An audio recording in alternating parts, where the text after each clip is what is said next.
And I got to say that the more I look at LSU, and we had a discussion today on LSU, you can check out, folks, those conversations, those videos over on the LSU channel. So I took another look at LSU today. Carter, our guy with Power Hour LSU, breaking down the Tigers. The more I think that they're susceptible, the more I think they can be taken in this game, the more I'm leaning USC. He believes that it's the worst LSU defensive line in decades. And hey, I've talked to Carter Bryant. I love Carter Bryant. So, hey, Carter, I know that you want LSU to be good, but I hope you're right. John appears to disagree with all of you guys. I'm just kidding. I'll give that more air than it needs to have. Sorry. I know that they did something with one of the best defensive players in the country, Harold Perkins, last year that I completely disagreed with, and they're going to do the same thing with him this year. 2 years ago, he wreaked havoc all over the place and probably was the reason why LSU advanced to the SEC championship game. Then last year, they boxed him in. They didn't let him roam and be the freak athlete that he is, disrupting plays. They boxed him in as an inside linebacker. They're going to do the same thing this year. Not the way to go. Well, if LSU wants to coach poorly, that is just fine by me. We're good with that, yeah. And let's just while we're talking about LSU, let's just underscore the point. If USC can win that LSU game, I think that's the most important game of the season, and not that Notre Dame and UCLA and Michigan and Wisconsin and Penn State aren't hugely important. Of course they are, but I think LSU is not just the tone setter, but it's also the table setter, because if you get past that game, that means that if you lose at Michigan, you still have one other game on the schedule that you can lose, and you can still get to 10-2. But if you lose to LSU, you have to go 11, you have to go 10-1 the rest of the way, and that's a very heavy lift. But if you get past LSU, then you can go 9-2 in your remaining 11 and get to the playoffs. So that LSU game is just so massive. And John Toops, he's obviously geeked up for that game, but it's certainly an important one. Here's my concern. I'm looking at the schedule here, and this is after the Michigan game. Look at that run of teams. Okay, nobody is going to be wowed by that run of teams. Nobody that I just stated that is going to be like, oh, let's look, Mark. No.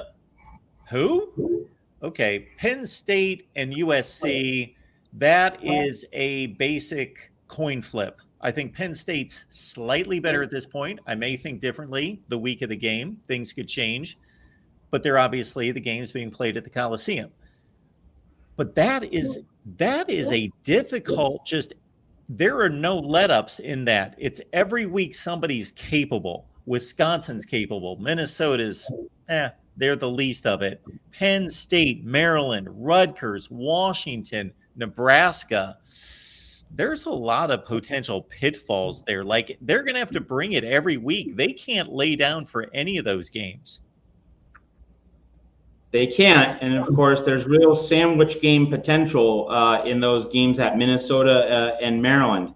I would say, though, that first off, the Wisconsin game, I'm confident that USC is going to win, because there's this coach on Wisconsin. I don't know. You might have heard of him from time to time. His name is Alex Grinch. Yes. So I'm confident about the Wisconsin game, and then you get past that, you get past Minnesota. So really.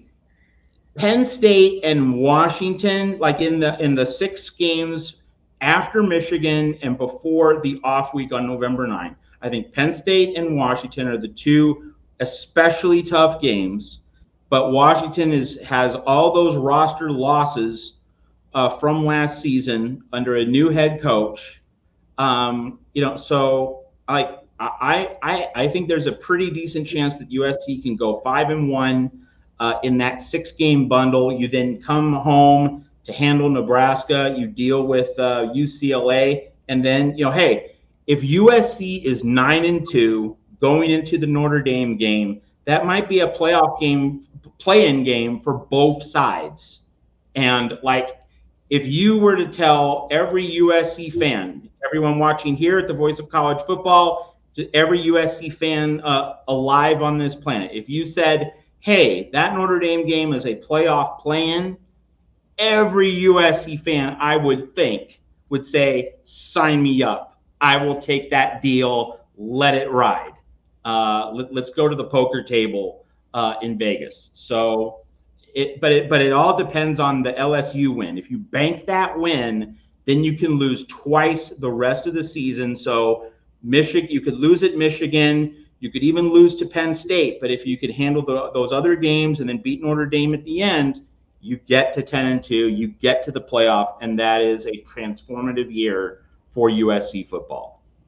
I just want to be clear. I'm not selling this as a gauntlet. I'm just saying this is a sneaky, difficult stretch where everybody is competent.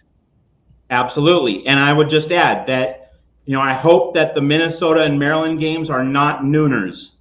I would like them to be 3:30s. The way the Michigan game is, because there could be a body clock ambush scenario. But you know what? Like, it's life in the Big Ten. I imagine that one of those two will be a nooner. And so, the Trojans need to saddle up, toughen up, and get her done. Well, Matt and Mark, I'll defer to you guys in this one. What is the more prestigious time slot, the 12 or the 3? That I guess would be a 3:30 time slot. Which one is going to be more, because those two games don't seem like they're going to be marquee matchups. I'm sure there will be bigger games during those weeks. So 12. Yeah, the prestige of the time slot is attached to the prestige of the game. So Mark knows this, that under the original Big Ten schedule, they had to do a redo because of Oregon and Washington entering the conference. But the original 2024 Big Ten schedule had USC going to Happy Valley to play Penn State, and that seemed like a lock for Fox Big Noon. So really, the time slot and the quality of game, the prestige of the two are linked together.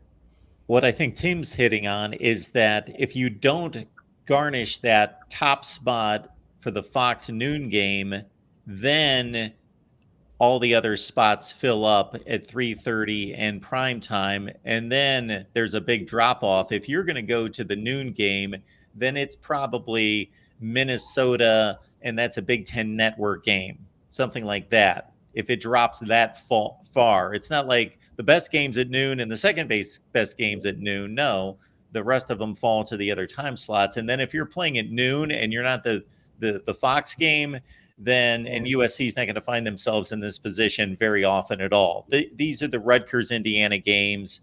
This is Minnesota, Purdue playing at noon on the Big Ten network. You know what? And just looking at the schedule and looking at the details, I think if there's a non-prestige game that's going to be precisely in that noon slot on BTN, not Fox, as Mark was mentioning, the likely candidate is the Maryland game. Why? Because you have the Friday game the next week. So it would make sense logistically that USC plays the early game Saturday to, increase the time between the Maryland and Rutgers games. Like, I certainly hope that the Maryland game is not a night game in College Park. That would not be right. I don't think the networks care about USC getting rested up on the plane and getting back to California in time for that Friday game. But I do like the thought on it. That would be advantageous for USC. We had somebody in the chat talking about, yeah. But we had someone in the chat. The networks, are giving USC this TV money, but you'd certainly like to think that Jen Cohen has said, "Hey, nudge, nudge. We have a Friday game. Hey, can we be in an early game?" You'd like to think those conversations are taking place. Whether the networks give a flying fire truck, that's a separate matter. But you would at least hope that the AD is talking to TV and making sure that USC's best interests are being represented. Maybe not ultimately honored, but at least are being considered in the room.